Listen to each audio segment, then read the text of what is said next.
Bismillah. Assalamualaikum warahmatullahi wabarakatuh. Waalaikumsalam warahmatullahi wabarakatuh. Saya pernah mendengar seorang ustadz menyampaikan jika Allah bersemayam berada di atas ars, berarti Allah membutuhkan makhluknya. Apa jawaban atas syubhat yang mereka dakwahkan? Ini akli ya. Tidak ada dalil. Rabbuna Azza wa Jalla katakan mengulang, Allah ghaniyun 'anil 'alamin. Allah di atas arsy tidak berarti tergantung kepada arsy. Tidak. Yani Allah Subhanahu wa taala memilih sifat perbuatan. Allah ada sifat zat. Sifat zat Allah al-ulu. Yani Allah tinggi. Dan Allah sifat perbuatannya memilih bahwa dia istiwa 'alal 'arsy. Maknanya Allah ala berada di atas 'arsy, di atas sekalian makhluknya. Tidak bergantung kepada makhluknya. Bahkan seluruh makhluk bergantung kepada Allah Subhanahu wa taala. Iya. Selanjutnya, ketika sholat tarawih, wanita lebih baik sholat di rumah atau di masjid? Dalam sholat tarawih, Nabi yang mulia dalam sebagian atau beberapa buah hadis sahih keluarkan Abu Daud dan lain-lain, Nabi SAW mengeluarkan anak istri mereka untuk sholat berjamaah di masjid. Berarti utama sholat di masjid. Selanjutnya, apabila arsy itu adalah makhluk, di manakah Allah bersemayam sebelum arsy diciptakan Allah? Allah telah ada. Allah katakan Allah Subhanahu wa taala telah ada. Kemudian Allah menciptakan arsy. Kemudian Allah memilih istiwa 'alal arsy. Jawabannya itu. Allah telah ada. Allah istiwa 'alal arsy setelah Allah menciptakan arsy. Terus. Saya tinggal di Bogor. Bagaimana hukumnya iktikaf di Masjid Al-Mubarak Jakarta? La ada la tushaddur rihal. Jangan safar mencari-cari masjid, mencari barakah. Iktikaf di tempatnya masing-masing. Jangan safar. Iktikaflah di tempat masing-masing, hidupkan kalau mau beriktikaf. Nabi sallallahu alaihi wasallam kata la tushaddur rihal illa ila thalathati masajid. Masjidil Haram wa Masjidil Rasul wa Masjidil Aqsa. Tidak boleh sengaja berangkat safar untuk mencari keutamaan dan barakah kecuali di 3 buah masjid. Masjid Haram, Masjidil Haram, Masjid Nabawi, Masjidil Rasul dan Masjidil Aqsa. Selebihnya masjid sama. Maka tidak patut memilih-milih tempat untuk i'tikaf di luar kota. I'tikaf di masjid dekat dia. Iya. Ustadz, mohon dijelaskan apa yang dimaksud dengan mutakallimin. Sudah saya jelaskan, ada di kitab ini. Mutakallimin adalah mereka yang berbicara tentang satu kaum, yang berbicara tentang akidah Islamiyah, berbicara tentang Allah dengan akal semata, mendahulukan akal dari wahyu. Sehingga mereka menggunakan dalil-dalil akal dulu, baru wahyu, maka terjadilah kerusakan yang besar. Itu pertama. Yang kedua, mereka terkena syubhat dari firqah-firqah sesat seperti Mu'tazilah dan Jahmiyah. Dan yang ketiga, mereka meniadakan sebagian dari sifat-sifat Allah Subhanahu wa taala secara khusus, secara umum yang berkaitan dengan akidah Islamiyah. Mereka menyalahi perjalanan atau manhaj para sahabat ridwanullah alaihim jami'an. Iya. Apa hukum menggunakan sifat-sifat Allah untuk kita buat nama anak-anak kita? Harus dikaitkan dengan abdun, nama dan sifat Allah. Kaitkan nama ya, Abdul Rahman, Abdul Hakim, Abdul Rahim, Abdul Ghafur, nama dengan abdun. Gak jelas pertanyaan yang maksud apa. Itu. Terus, bagaimana pemahaman salaf mengenai kekalnya wajah Allah? tadi sudah saya jelaskan. Allah berfirman, "Wa yabqa wajhu rabbika dzul jalali wal ikram." Kekal wajah Allah, tidak punah. Kullu man 'alaiha fan. Segala sesuatu akan punah kecuali wajah Allah Subhanahu wa taala. Berarti mungkin terbayang mereka wajah Allah saja, dirinya punah. Enggak. Gitu. Allah zatnya ada. Allah ingin menjelaskan di ayat itu, Allah mempunyai wajah, sifatnya. Dalam ayat yang lain Allah Subhanahu wa taala menjelaskan tentang zatnya, dirinya. Kekalnya wajah, tentu kekalnya zat Allah Subhanahu wa taala.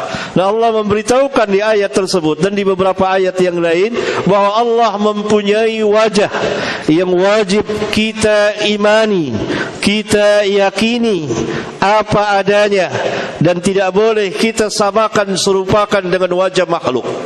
Antum punya wajah, kera punya wajah enggak? Punya wajah.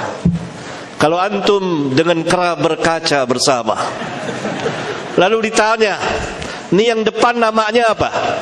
Semua akan jawab wajah. Wajah antum, ini wajah kera. Mau nggak antum disamakan? Jelas nggak mau. Tidak mau disamakan.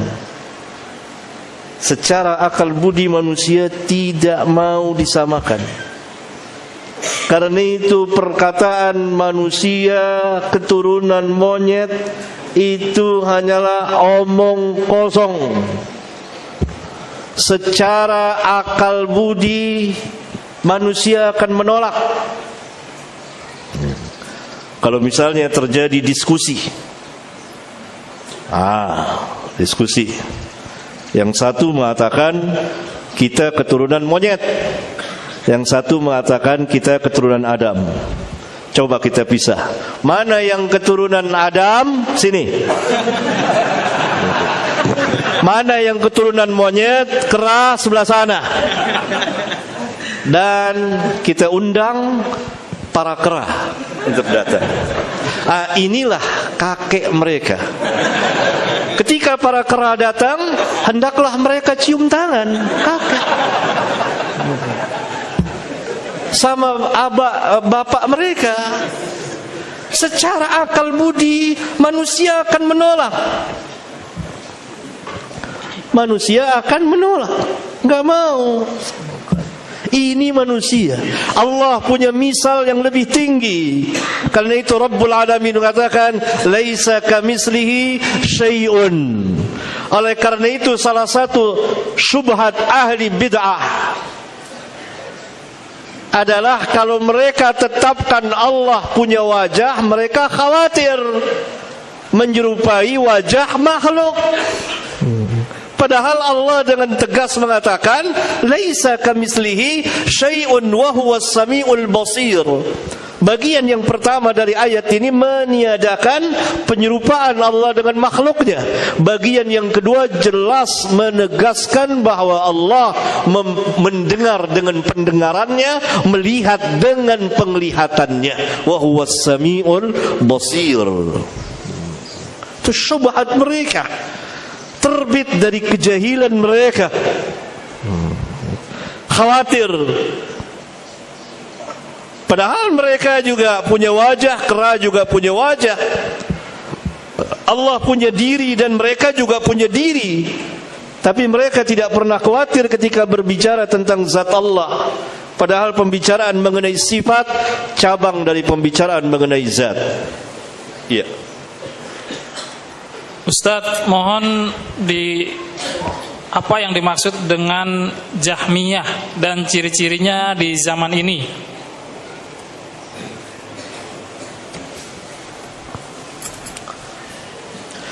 Jahmiyah ulama membagi dua. Jahmiyah yang asli dahulu, yang dipimpin oleh Jaham bin Safwan. Jaham bin Safwan, tukang berdebat tetapi dengan akal. Tidak duduk di majelis ulama, membahas sendiri dengan akalnya, jauh dari sunnah Nabi. Suatu saat dia didatangi oleh kaum ateis yang anti Tuhan. Lalu kaum ateis bertanya kepadanya, ingin berdebat, karena Jaham tukang berdebat. Tapi perdebatan yang tidak sama dengan perdebatan ulama, karena dia tanpa ilmu. Dia mengandalkan akal, jauh dari cahaya dan hidayah Al-Quran, jauh dari sunnah Nabi sallallahu alaihi wasallam, jauh dari majlis para ulama. Yani kaum ateis mengatakan, kalau di kitab ini juga saya terangkan tentang berbicara tentang Jahmiyah, saya terangkan panjang lebar. Kalau kami kalah, kami ikut agamamu. Kalau kau kalah, kau ikut agama kami.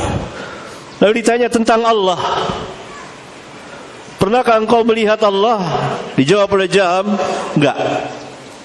Pernah mendengar? Enggak. Mencium baunya? Enggak. Merasakan? Enggak. Lalu bagaimana engkau meyakini Allah itu ada? Bingung Jaham. Kalau dia duduk di majelis ulama, maka dia akan sanggup membawakan ayat-ayat Al-Quranul Karim, seperti jawaban Musa kepada Fir'aun, jawaban Musa alaihi salatu wassalam kepada Fir'aun, jawaban Nabi Allah Ibrahim alaihi salatu wassalam kepada Namrud, dan lain-lain ayat-ayat Al-Quranul Karim.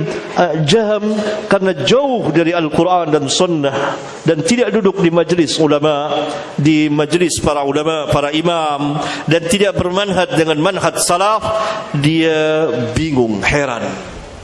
Akhirnya 40 hari dia tidak beribadah kepada Allah, tidak sholat. Dia minta tunda. Jawaban nanti saya akan berikan jawaban. Selang 40 hari, syaitan mewahyukan kepada dia jawabannya ini. Dia tidak bertanya kepada ulama. Harusnya fas'alu ahla dzikrin kuntum la ta'lamun. Dia bebani dirinya. Dia membebani dirinya sendiri untuk memberikan jawaban. Alangkah banyaknya orang-orang yang membebani dirinya pada hari ini, yang sebetulnya dia tidak mampu, yang sebetulnya dia tidak sanggup, dan itu bukan bagian dia. Oleh karena itu para sahabat mengatakan, nuhina anit takalluf. Kami dilarang membebani diri kami.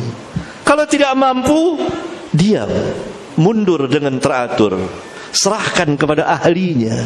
Jaham tidak bertanya, tidak menyerahkan kepada ahlinya, dia utak-atik sendiri. Maka dia dapati jawaban akliyah. Dia datang, pada orang ateis. Kamu percaya adanya ruh? Percaya. Pernah lihat ruh? Enggak. Pernah dengar ruh? Pernah merasakan adanya ruh? Dan seterusnya. Kaum ateis jawab tidak.